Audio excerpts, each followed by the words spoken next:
Europe 1.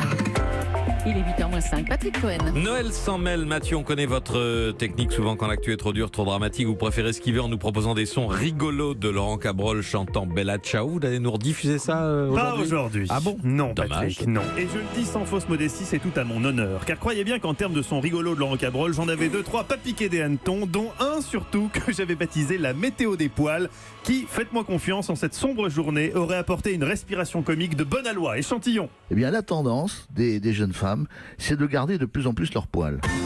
Mais non, Patrick, non.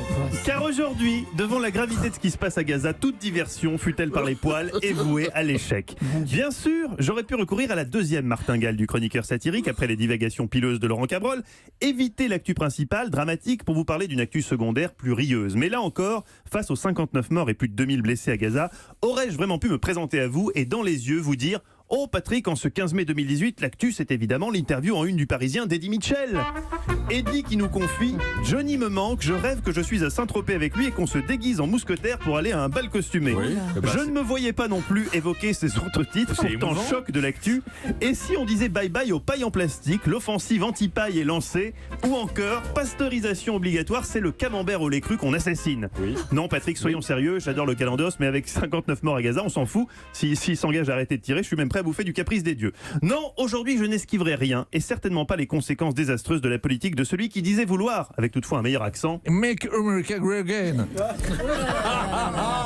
le 14 juillet 1789, jour de la prise de la Il est Bastille, revenu. Louis XVI écrivait dans son journal un simple mot: rien. Le 14 mai 2018, alors qu'une soixantaine de Palestiniens protestant contre l'inauguration de l'ambassade américaine à Jérusalem tombaient sous les tirs israéliens, Donald Trump tweetait Great day for Israel, les grands esprits.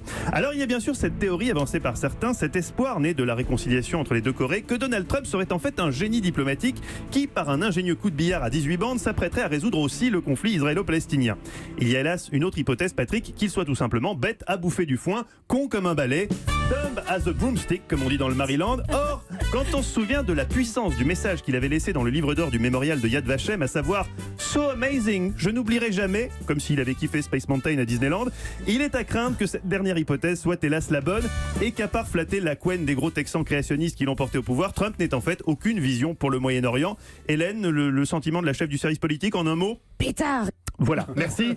Le constat, vous le voyez Patrick, est amer, l'horizon bien sombre. De grâce, Laurent Cabrol, donnez-nous au moins une bonne nouvelle. La mode maintenant revient aux poils de nez qui dépassent. Et ben voilà, le vent tourne pas Patrick. vrai. Après la pluie, le soleil. Oh non, mais... Julie a envie de rester démodé, je le sens bien. Rien ne s'oppose à midi, Mathieu Noël. Évidemment, on parlera de l'OM, Patrick, vous savez, mon club de cœur. Comment l'OM prépare sa finale? Comment ça? C'est vrai? C'est sincère? Ah bon Bah, bien sûr, Ouais. vous raconterez. Et comment Pas sont Julie. choisis les nouveaux mots du Dico? C'était très mal écrit, j'ai eu du mal à le lire avec Nicolas Caro, évidemment. Oui, c'est très mal écrit. Plus vous râlez quand on... Effectivement, je rate. À tout à l'heure. Dites-moi. À tout à l'heure. Dans Europe 1.